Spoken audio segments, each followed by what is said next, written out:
Olá pessoal, bem-vindos ao nosso canal, a História Bíblica da Criação. Hoje vamos falar da criação dos astros no quarto dia, do Sol e da Lua, avaliando-os, porém, numa outra perspectiva, tomando o pecado como referência. Então vamos ao texto de Gênesis 1, versos 14 a 19. Deus disse que haja luzeiros no firmamento do céu para separar o dia e a noite, que eles sirvam de sinais tanto para as festas, ou tempos determinados, ou estações, como algumas traduções, quanto para os dias e os anos, que sejam luzeiros no firmamento do céu para iluminar a terra, e assim se fez. Deus fez os dois grandes luzeiros, o grande luzeiro para governar o dia, e o pequeno luzeiro para governar a noite, e as estrelas. Deus os colocou no firmamento do céu para iluminar a terra, para governarem o dia e a noite, para separarem a luz e as trevas, e Deus viu que isso era bom. Houve uma tarde e uma manhã, quarto dia. Muito bem, mas o que teria a ver a criação dos astros no quarto dia com o pecado, que ainda será descrito mais adiante? Isso é o que pretendemos ver no decorrer desta exposição. Chamo especialmente a atenção nessa narrativa que os astros maiores apresentados no quarto dia não são chamados de Sol e Lua, mas de grande luzeiro e pequeno luzeiro. A explicação que habitualmente encontramos, como diz esse autor, é que os nomes Sol e Lua foram com certeza evitados, precisamente porque estes termos eram usados naquela época, no Antigo Oriente Próximo e Egito, como nomes para divindades celestes. Essa troca de nomes, evitando a associação com antigas divindades pagãs, sem dúvida, pode ter sido útil nos primórdios da narrativa, tendo em mente seus primeiros leitores.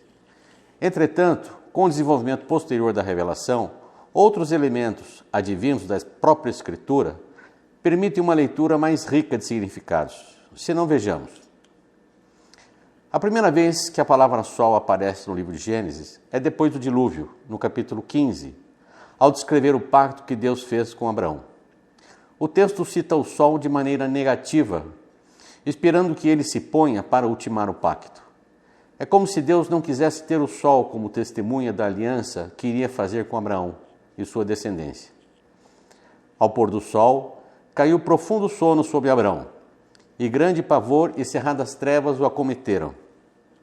E sucedeu que, posto o sol, houve densas trevas, e eis um fogareiro fumegante e uma tocha de fogo que passou entre aqueles pedaços. E a próxima referência ao Sol, no capítulo 19, se por um lado o descreve explicitamente ao dizer saiu o Sol sobre a terra, por outro o faz também de maneira negativa, ao associá-lo com o juízo divino sobre Sodoma e Gomorra. Saiu o Sol sobre a terra quando Ló entrou em Zoar. Então fez o Senhor chover enxofre e fogo da parte do Senhor sobre Sodoma e Gomorra. A lua, por sua vez, só será citada perto do final do livro de Gênesis, quando José relata a seus irmãos um sonho que teve em que o sol, a lua e 11 estrelas se curvavam perante ele. E sonhou ainda outro sonho, e o contou a seus irmãos e disse: Eis que ainda sonhei um sonho, e eis que o sol e a lua e 11 estrelas se inclinavam a mim. Estamos habituados a considerar o Sol e a Lua como indicadores ou sinais de eventos futuros, a partir de muitas citações bíblicas, como essa de Marcos, por exemplo. Ora, naqueles dias, depois daquela aflição, o Sol se escurecerá e a Lua não dará a sua luz. Ou de Atos. O Sol se converterá em trevas e a Lua em sangue, antes de chegar o grande e glorioso dia do Senhor. Mas, provavelmente, esses astros já sinalizaram, no passado, mudanças importantes no perfil do mundo criado, conforme veremos a seguir. Já vimos que Paulo, ao dizer em Gálatas que a Escritura encerrou tudo debaixo do pecado, para que a promessa pela fé em Jesus Cristo fosse dada aos crentes, ressalta a gravidade da transgressão de Adão, capaz de dividir a Escritura em duas partes, antes dela e depois dela. Ao dizer encerrou tudo debaixo do pecado e revelar uma concessão com propósito redentor, refere-se não apenas ao que viria depois do pecado, mas também ao que já existia antes dele, ou seja, toda a criação que estivera pronta até ali. Assim, o pecado do paraíso, ao subverter o regime de santidade vigente até então, abala e transtorna a disposição anterior da criação para dar ingresso e continuidade à morte. E não só o ingresso da morte parece indicar a ocorrência de mudanças no perfil inicial do mundo criado, mas também um outro evento que surge depois do dilúvio pode atestar com segurança que a criação sofreu mudanças depois de terminada a obra de criar no sexto dia. Trata-se do arco-íris, que juntamente com a morte provavelmente não figurava no mundo criado da primeira semana. O meu arco tenho posto na nuvem, este será por sinal do concerto entre mim e a terra.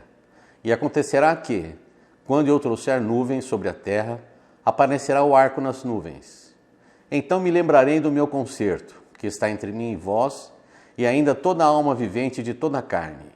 E as águas não se tornarão mais em dilúvio, para destruir toda a carne.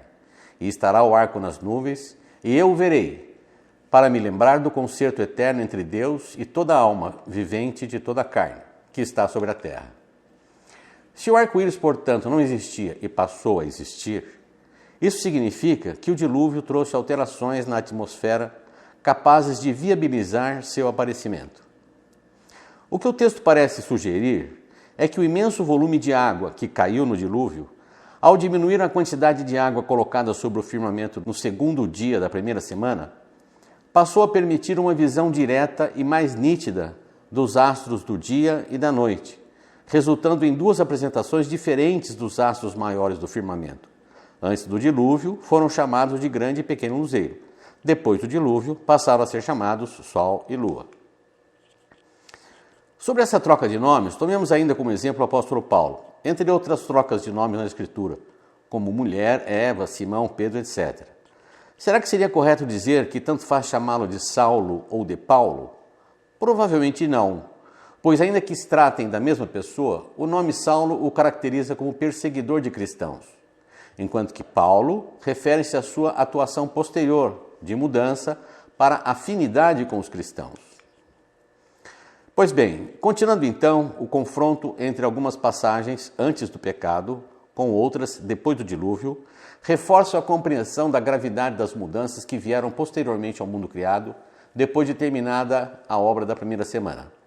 Em Gênesis 1, ao final do sexto dia, Deus avalia que até então tudo estava muito bom. Em Mateus 6, Jesus apresenta, entretanto, outra avaliação dos dias que viemos a conhecer. Não vos inquieteis, pois, pelo dia de amanhã, porque o dia de amanhã cuidará de si mesmo. Basta cada dia o seu mal. Em Efésios 5, Paulo reafirma a mesma avaliação, remindo o tempo porque os dias são maus. E em Romanos 8, Paulo disserta um pouco mais sobre o estresse que acomete atualmente a criação. A ardente expectativa da criação aguarda a revelação dos filhos de Deus, pois a criação está sujeita à vaidade, não voluntariamente, mas por causa daquele que a sujeitou, na esperança de que a própria criação será redimida do cativeiro da corrupção para a liberdade da glória dos filhos de Deus, porque sabemos que toda a criação, a um só tempo, geme e suporta angústias até agora. E Lutero parece ecoar essa revelação de Paulo ao dizer também que, após o dilúvio, as árvores e os frutos da terra não passam de remanescentes miseráveis das antigas riquezas que a terra produzia quando criada pela primeira vez. E assim chegamos ao livro de Eclesiastes, que, ao contrário de Gênesis 1, cita abundantemente a palavra sol. Por dezenas de vezes, o autor coloca o sol no papel de testemunha das agruras que nos atingem em nossa existência, como mostram alguns versos separados a seguir. Pois que tem o homem de todo o seu trabalho e da fadiga do seu coração em que ele anda trabalhando debaixo do sol. Vi ainda debaixo do sol que no lugar do juízo reinava maldade, e no lugar da justiça, maldade ainda. Vi ainda todas as opressões que se fazem debaixo do sol. Vi as lágrimas dos que foram oprimidos, sem que ninguém os consolasse. Vi a violência na mão dos opressores, sem que ninguém consolasse os oprimidos. Porém, mais que uns e outros, tenho por feliz aquele que ainda não nasceu e não viu as más obras que se fazem debaixo do sol. Tudo isso vi quando me apliquei a toda obra que se faz debaixo do sol. Há tempo em que um homem tem domínio sobre outro homem para arruiná-lo. Este é o mal que há em tudo quanto se faz debaixo do sol. A todos sucede o mesmo. Também o coração dos homens está cheio de maldade, nele há desvarios enquanto vivem. Entretanto, não deixa de exaltar o astro do dia. Doce é a luz e agradável aos olhos ver o sol. E finalmente, ao falar da trajetória diária do sol, nos surpreende com essas declarações. Levanta-se o sol e põe-se o sol e volta ao seu lugar onde nasce de novo. O que foi é o que há de ser, e o que se fez, isso se tornará a fazer. Nada há, pois, novo debaixo do sol. Ou seja, se o uso da expressão grande luzeiro em Gênesis 1 fosse apenas uma troca de nomes, sem nenhuma mudança efetiva na apresentação do astro, o autor de Eclesiastes não poderia dizer nada há, pois, novo debaixo do sol, ignorando as criações obviamente novas do quinto e do sexto dia. Admitindo-se, portanto, que o dilúvio trouxe mudança na configuração do firmamento, com a diminuição do volume de água interposta entre a terra e os astros maiores do dia e da noite, como atesta a instalação do arco-íris, aí sim se poderia dizer que, depois disso, não há nada, pois, novo debaixo do sol. Diferentemente do grande luzeiro, sob o qual vieram à existência as coisas novas do quinto e do sexto dia, os animais da água, do céu e da terra, e os seres humanos criados à imagem e semelhança de Deus. Assim, a visão que temos hoje do sol e da lua, tal qual tinha o autor de Eclesiastes, parece sinalizar as alterações ocorridas na criação depois do pecado e do dilúvio.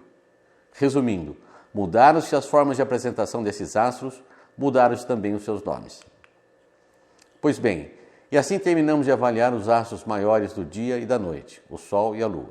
No próximo vídeo, vamos continuar nossa reflexão tratando dos crepúsculos, que iniciam e terminam a claridade do dia, remetendo-nos à santidade dos 6 primeiros dias da criação. Grande abraço a todos. Se você gostou desse vídeo, dê o seu like e compartilhe. Inscreva-se no canal e não esqueça de registrar seu comentário. Que Deus nos abençoe.